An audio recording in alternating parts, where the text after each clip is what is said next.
Welcome, everyone, to the Leading Together podcast, Insights for Delaware's Tomorrow. In each episode, we sit down with the top minds and leaders from Delaware and across the United States, and they share perspectives that help shape and advance First State Educate's mission, which is to build capacity, raise awareness, and elevate school board leadership across our communities. I'm your host, Julia Keleher, Executive Director of First State Educate, and thanks for joining us.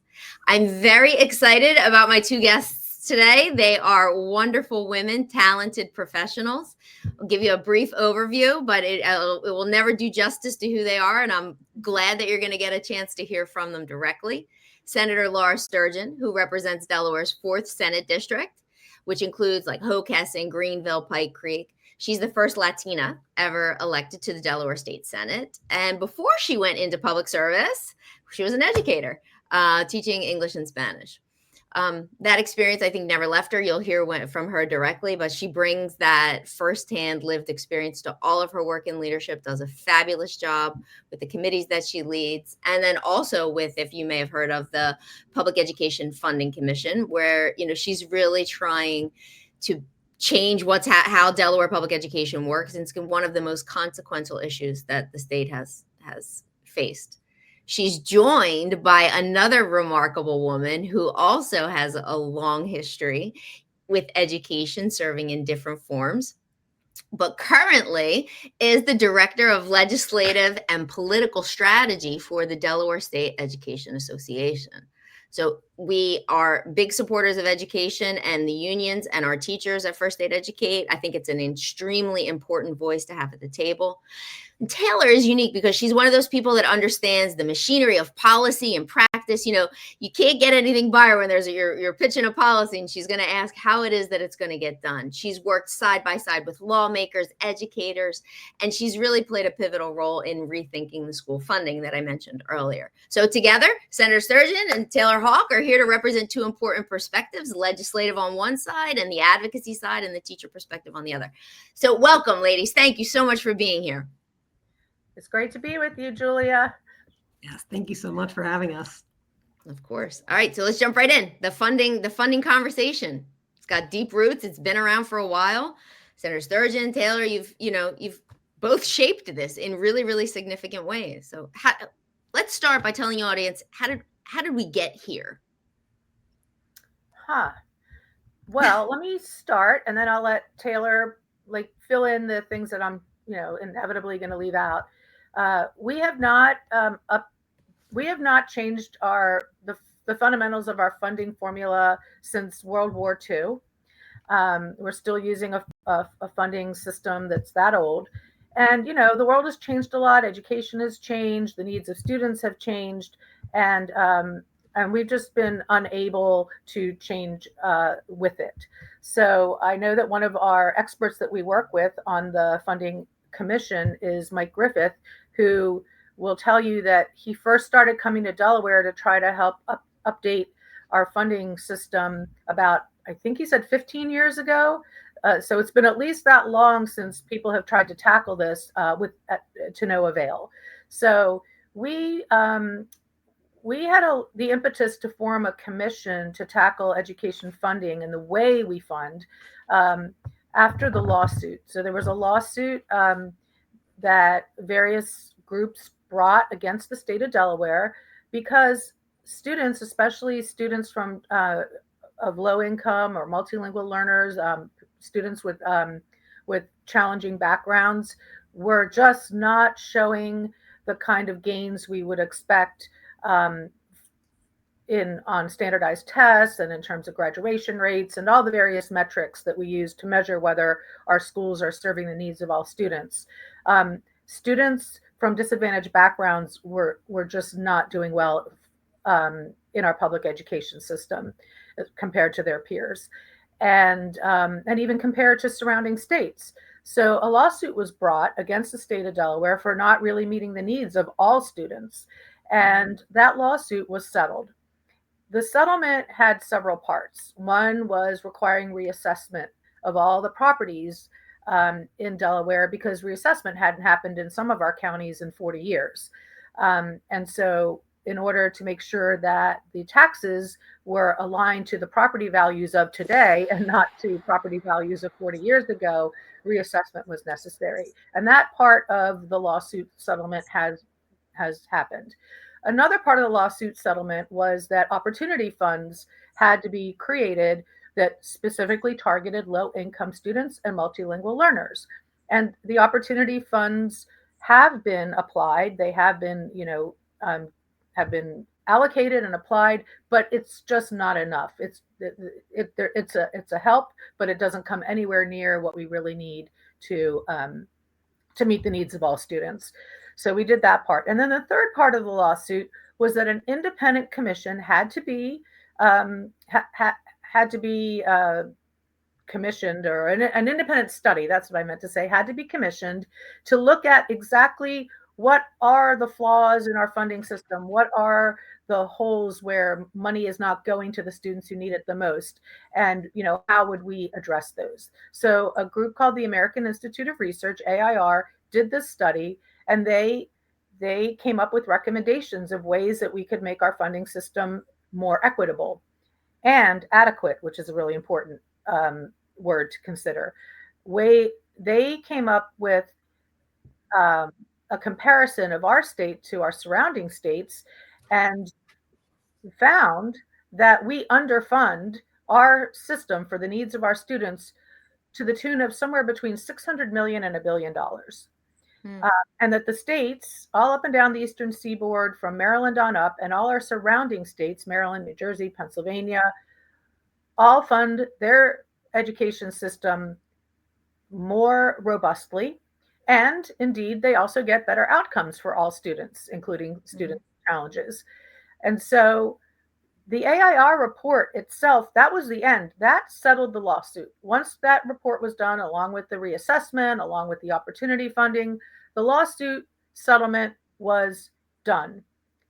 And we said, people like Taylor and myself and school superintendents and school admin and CFOs and community leaders and parents, we got together and said, wait a minute.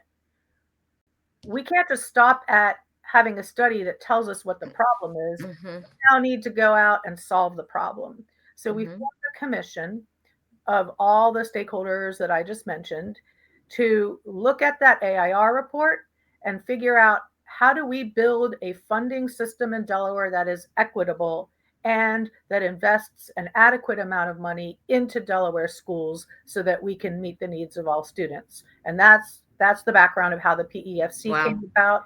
And that is what our charge has been and what we're working on. But that I wanted you to all have the context of why we formed the PEFC. It's because we said it's not enough that we study the problem. Now let's get together and actually do something about the problem. Do something. Right. Yeah. So Taylor, what did I read about that's important about the background there? I mean, I think you hit the nail on the head. And I think it's worth repeating that the current funding formula dates back to the Eisenhower administration, predates the Civil Rights Act, IDEA, and all of these major laws that reflect equity and fairness in society. One of the things that I want to talk about is there have been attempts to reform the funding system over time, but they had not ultimately been successful. Unfortunately, I feel like you've had efforts that have fallen into a trap of pitting stakeholder groups against each other, or have focused too heavily on like these idealized versions of the perfect at the expense of solutions that were like actually workable and achievable. So I think what we have now is a funding system that's been tweaked here and updated here over decades without the kind of work that we're doing right now, which is a holistic look of how the system and its various components should work in totality in order to deliver equity. And as a result of that history, our state's funding system, like Senator Sturgeon mentioned, is failing to provide an equal opportunity to all Delaware children. And that is not our opinion. That is the opinion of the Delaware Chancery Court, who handed down that settlement, which led us to where we are today. Yeah, I think it's super helpful that you've provided the context. I think not everyone knows the history. I think it's fair to say that not every Delawarean knows exactly how we got here. And I think I'm glad that we're making that available. And I also think that what Taylor's point was to, that we've learned from history, this idea that these binary choices, they don't work. We have to don't sacrifice, the good for the great, and try to make some headway as you go, and incrementally you'll move, because you're at a moment where it's the first time there's actually been real movement in decades. And I'm sure it hasn't been easy, right? This hasn't been without its bumps. It's had its bumps for sure, and a lot of times the bumps came exactly for the reason you just mentioned and that Taylor alluded to. There are still people who kind of want to hold out for what they consider, in their opinion, the perfect solution. Well, unfortunately, there is not one way to solve the funding problem, right? There are various ways we could tackle the inequities in our system and the inadequacies. And the reason we're going to move forward finally this time is because the majority of us have come to the conclusion that progress is better than stagnation, in hopes of coming up with the perfect ideal solution. So we are moving forward with a hybrid formula that has the protections that certain stakeholder groups have fought hard for and believe are necessary to provide the best education possible, with more flexibility and transparency that other groups have been fighting for. And it doesn't, the solution that we've come up with, that we're going to be reaffirming our vote on in our December meeting, is a solution that has what's most important to all the stakeholder groups. And there's just a few holdouts still who are waiting for, they want everything. They want exactly the solution that they think is the best solution, that they've been convinced is the only way to move forward. And those people who feel that way have made it difficult at times to progress because they haven't been willing to compromise. But luckily, it's just a tiny minority of the commissioners who have that attitude of like, it's all or nothing, or it's my way or the highway. The majority of the commissioners have been willing to compromise, to move towards the middle, and to come up with a hybrid that retains the protections that are important and adds the flexibility that's important to other groups. And so I think we have the best of both worlds. We have a Delaware specific hybrid model on the table, and only purists will have a problem with the model we have, right? There's going to be purists out there who only want to see it one way, but luckily we've moved. Anyone who was sort of in that camp for a while most of them have moved to where they're happy with the progress we're making. Taylor, and I think one thing, sorry, Senator Sturgeon, I would say is that it has probably been an exercise in leadership and consensus building to try to manage that many diverse opinions over time. But I wonder if Taylor, if there's a perspective that you have when you're from the educator side coming in, and sort of what these protections are. That Laura mentioned a hybrid model. Can we kind of unpack that a little bit? I'm not sure if everybody knows what those terms refer to. Sure. Yeah, absolutely. Go, Taylor. There's a component of our a significant component of our funding system that provides funding for educator salaries. And it guarantees a minimum investment from the state in an educator salary based on their education and years of experience. And because we have a volatile, and I am happy to talk about this more, system for deriving revenue from our local school districts through property taxes, that level of stability that comes from that state funding in educator salaries is extremely important, because it is an accountability tool that we truly believe makes sure that when the state invests in education, it is guaranteeing that we're able to make sure those investments reach their highest impact, which is not my opinion. We have enough research and conclusive evidence to show that the biggest impact you can make for students is investing in high quality educators. So maintaining a district's ability to be able to retain the staff that they have that are currently serving students and feel connected to their communities. I mean, many educators that we represent are from the communities they serve. So ensuring that districts are able to continue employing those people is incredibly important, not only for educators and their families, but for the students that they serve. Yeah, I think that's an excellent point. So this hybrid piece is the piece of sustaining a portion of the unit count. What was I don't know if you're calling it something different now, but it's this allocated funding from the state, Mhm. and then there's going to be additional funding that's in the direction of the new model, right? Is that Right. It's the okay? hybrid. When we say the hybrid, what we mean is it's a hybrid between the system that we currently have, the things Mm-hmm. that work about the system we currently have, I think is the Mm-hmm. best way to put it. And then aspects of a different model that we think enhance what we currently have.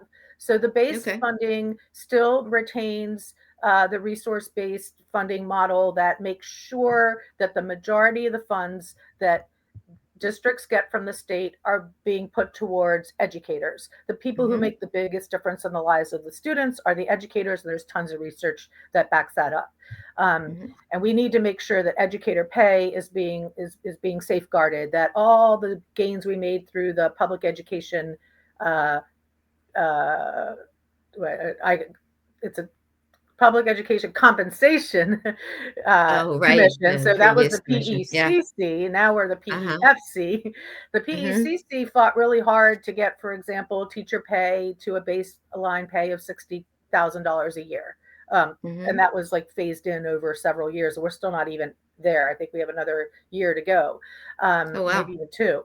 So those hard fought battles, we didn't want to do anything that would undo that. We needed to make Mm-hmm. sure that the system we put together did not undo the hard fought battle for teacher pay, for teacher retention, for making sure teachers retain the ability to work their way up through the steps and lanes that lead to better pay for them, and therefore Mm-hmm. keep them, retain them in their schools. So we have as our base of this new funding formula that system, yes. And yes, it's called the unit count system or the resource based system. But Mm-hmm. then what we've added on to that is far beyond what opportunity funding did, far more investments that are flexible and targeted to students right now, to students who are either multilingual learners or low income.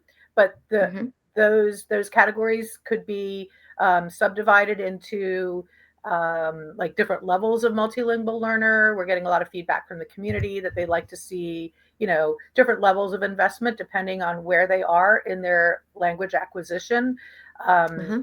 so there's all kinds of tweaks we can do to those weights, but that weighted funding that follows the student, that's student-centered and flexible, we have in our hybrid formula, while we're maintaining the base, which is unit count oriented, the additional funds that we're going to be adding and that will be flexible and targeted are moving from only roughly 1,000 per child, per low income child, to $5,000 more per low Oh, income wow. child.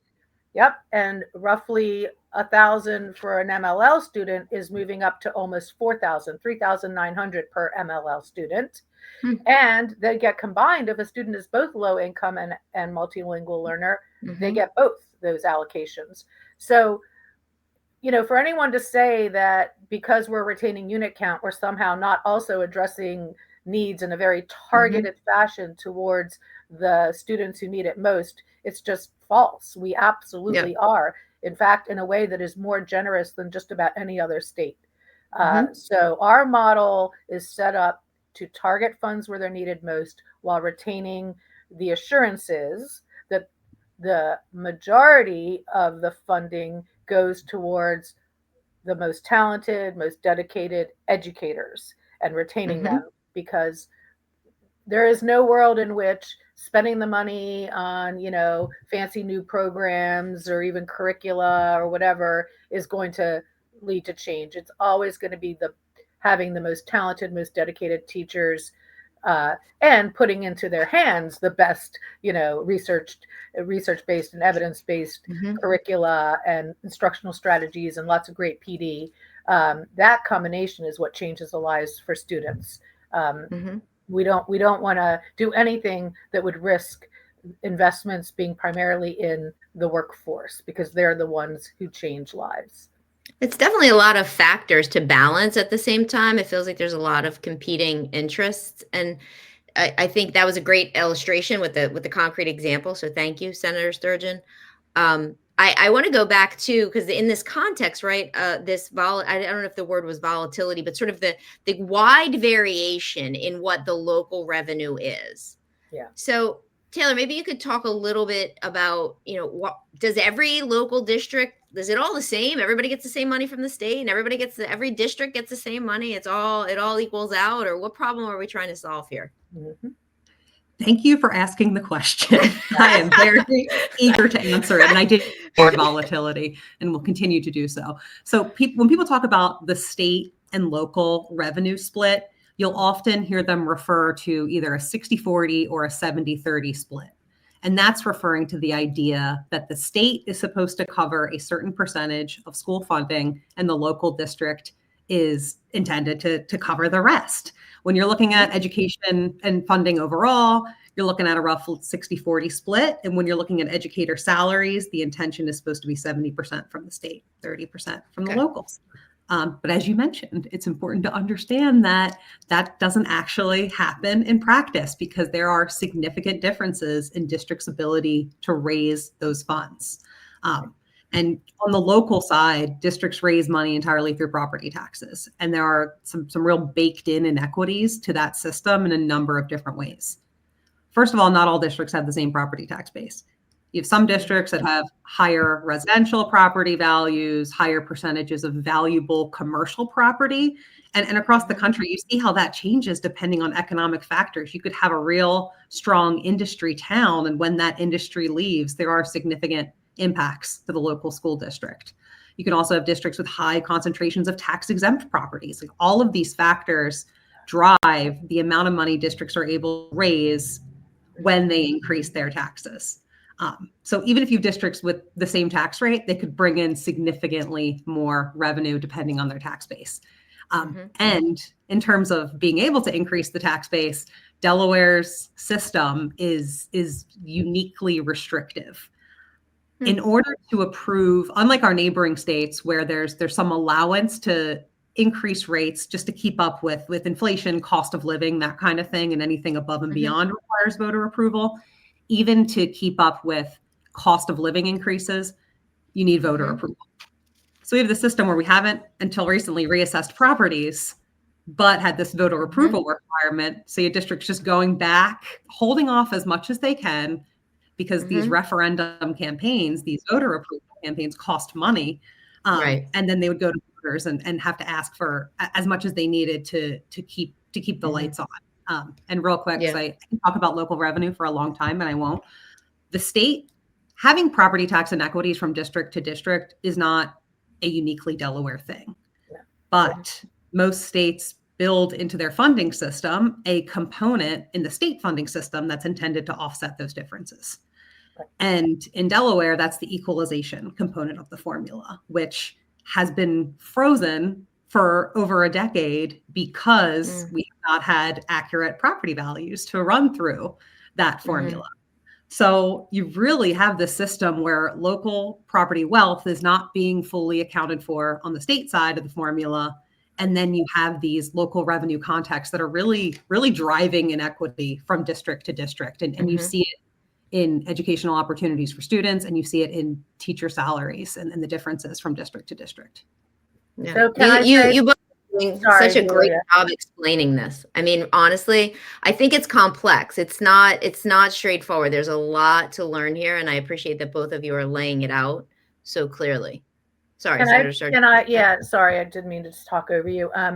So the bottom line is the local property taxes, which make up between 30 and 40% of our school tax revenue, or school revenue, or the school budgets, if you will.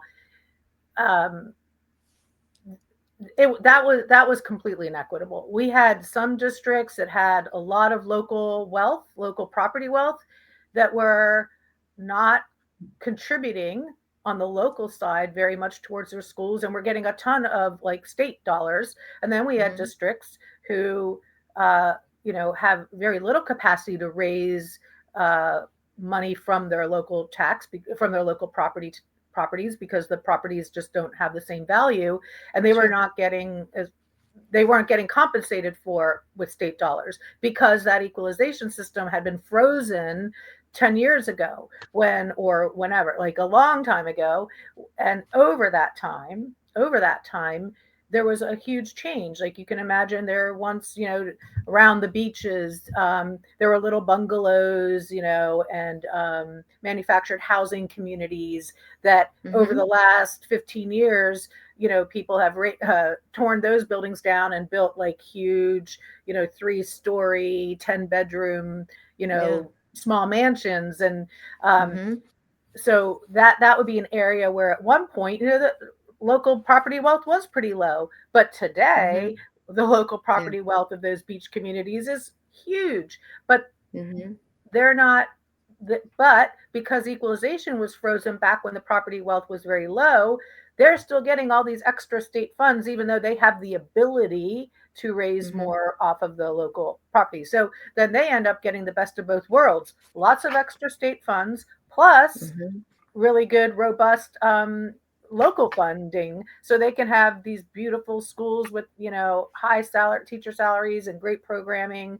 And meanwhile, in other areas that have gone relatively on average down in value, right, compared to where they were 10, 15 years ago, are getting less state funds, but don't have the ability to raise local funds to compensate. So now that the new assessments are done, and for the most part it's settled, we can build into the formula. This is part of the PEFC's commission. This is the part we haven't done yet, though, but we're working on it right now currently, and we'll have it by early spring. We're going to build into the formula an equalization framework that takes into account local property wealth based on today's assessments. And by the way, we now passed legislation that will require reassessment every 5 years. So our assessment numbers will never get stagnant the way they had before, because we will be reassessing every 5 years. So the PEFC will make a recommendation in the spring around what the equalization formula should be, to make sure not only are we funding schools adequately and equitably on the state side, but we're also equitably sort of dispersing state dollars to the districts that need it the most. More state dollars to districts that have least ability to raise local wealth, and a little bit less state money towards the districts that have the ability to raise from the local side, because they have higher property values. It makes sense. And I think there's we could spend a whole nother show on this. So I'd invite you both back, but I wanted to close with one question that I think, the public probably has some curiosity about. When you say you're going to change the way the finances work, and and it is complex. I mean, I will say it's not the easiest thing to understand. So it takes a little bit of exposure. I appreciate the way you both have laid it out in layman's terms so that people can, wrap their heads around it. I don't think it's helpful when we talk about things in a way that make it difficult for people to understand. But for anybody who's saying, all right, we're just to simplify the argument, this is not what you're saying, right? But I want to get an answer to this question also into the public conversation. We're putting more money in. How are we going to hold people accountable, and how's that going to change the outcomes? Right. Well, I'll take a stab at it first. You're right that we're going to have to put more money in, because one of the agreements that we made back in June when we voted on a hybrid formula, we also voted to keep tweaking it, by the way, and not just let it get stagnant, but we also voted to hold harmless. In other words, we aren't going to take money from the wealthier districts and redistribute it to the less wealthy districts. We're not going to take money from the most privileged districts and redistribute it to the districts that have more students in poverty, or multilingual learners, or homeless, or foster youth, whatever the case may be. What we're going to do is we're going to, because the AIR report told us we're underfunding our schools by at least $600 million, we are going to accept that even the schools that are relatively well funded are still not funded at a level where they can do everything that they could potentially be doing to, enrich the lives and move their students forward. We're going to make sure no school loses any money. But the schools and the districts that need more because their students have higher needs will get more, will get closer to what they need to do everything possible so those students can succeed. So if you're in an environment where you're not going to take any money away, we're not just reshuffling the dollars we already have. Clearly, we need to invest more dollars so that we don't take anything away from districts that are better off, but we do add money to the districts that aren't as well off. And ultimately, my philosophy is even the districts that are relatively well off could still use more. And I'm going to give you one concrete example of that. I gave it last night at a community engagement meeting at Howard High School. I'm going to give it here.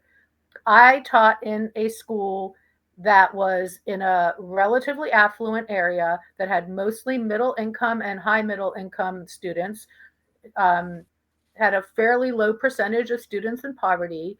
And yet, even in that school, in one of the best funded districts, the highest teacher pay, just when I think it is tied for the highest teacher pay districts in the state of Delaware, even in that school, unfortunately, I had some great classes that were just the exact right class size and everything I needed. But I had, and I tell this story often, but I think it needs to be told, I had classes of 30, 15 students of the 30 had IEPs, and I had no support from the spec ed department, no co-teacher, no push-in spec ed who would check in with me and give me, I had to teach 30 students, 15 of whom had IEPs. IEPs are individualized education plans for people who don't know.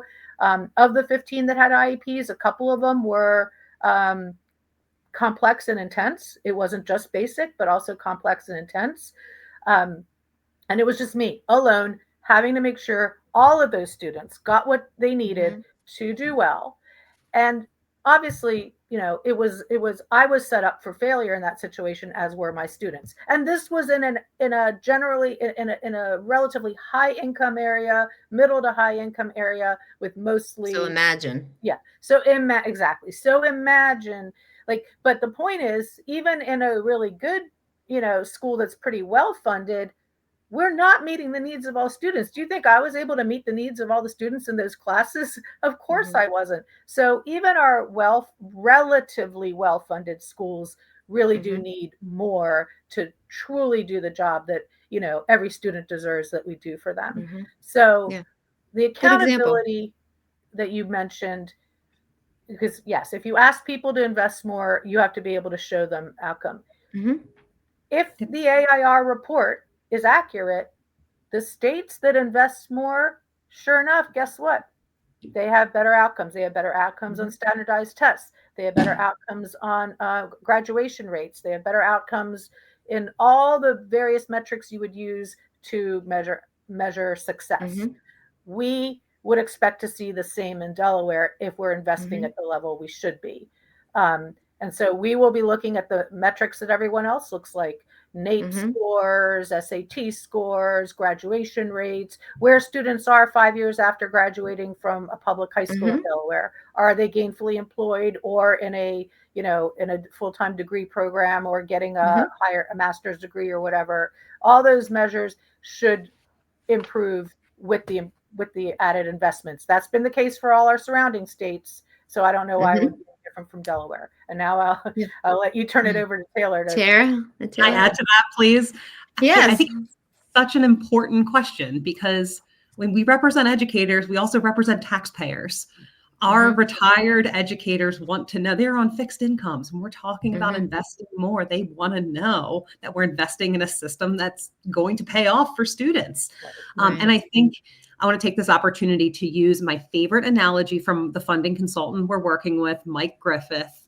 He said this 10 years ago, and it stuck with me ever since. We need to have solid pipes and solid water pressure. And I think if don't have both, you are not building a funding system that's going to work. So if we're going to ask people to invest in money, we need to clean up a system that right now is currently made of Band-Aids and is not working together in a holistic fashion to deliver the results we want to see. So in order to ask for that water pressure, in order to ask for that investment, we need to make sure that we clean up the pipes, and we make sure that if we're going to put money into it, it's going to get to the places that have the biggest impact. And I think the system that we're looking at now, I can say conclusively, I know that investing in educator salaries has an impact. Investing in targeted increased funding for low-income students and multilingual learners, decades and decades of research that increasing investments results in improved outcomes, higher graduation rates. I think if we can articulate how this system directs money in a way that's going to have impact, then we will have an easier time asking people to invest in it. And that's why I think that's the first critical step of this funding commission, is to clean up the system. Right. Yeah, that's 1,000%. key. We know we have to build the system that will target and the investments we're asking people to make in the ways that'll be the most effective before we go and ask people to invest more. So that's what we're doing. Right. The PESD is building the system.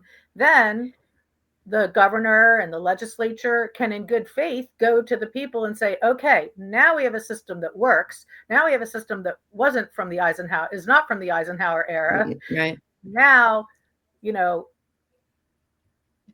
will you invest? Or, are you willing to back us up in investing? Let's get the water. We're building the pipes. When this is all put together, then we can ask for the increased water pressure. Yep. Well, ladies, thank you so much for spending the time to walk through this. I think, again, I'm very grateful because, I respect each of you in your fields. I think you did a great job laying it out. I think it's important that the public can hear directly from the people who are doing the work. I'd love to invite you back. I think there's many, many more things that can be said. I think, as the work continues, I heard you say that, that this is a longer term process. And again, we're looking for incremental gains. First Aid Educate is ready to do training for school board members. As this is a lot of change for people. And I think the success of executing it is going to depend on everyone understanding how it works or how it was designed to work so that they can make informed decisions. So I look forward to collaborating with everyone to make sure that happens. We look forward to that too, Dr. Keleher. Thank you both for being here. Thank you to everyone who tuned in. And if you're looking for more resources, you can find them on our Knowledge Hub. See you next time.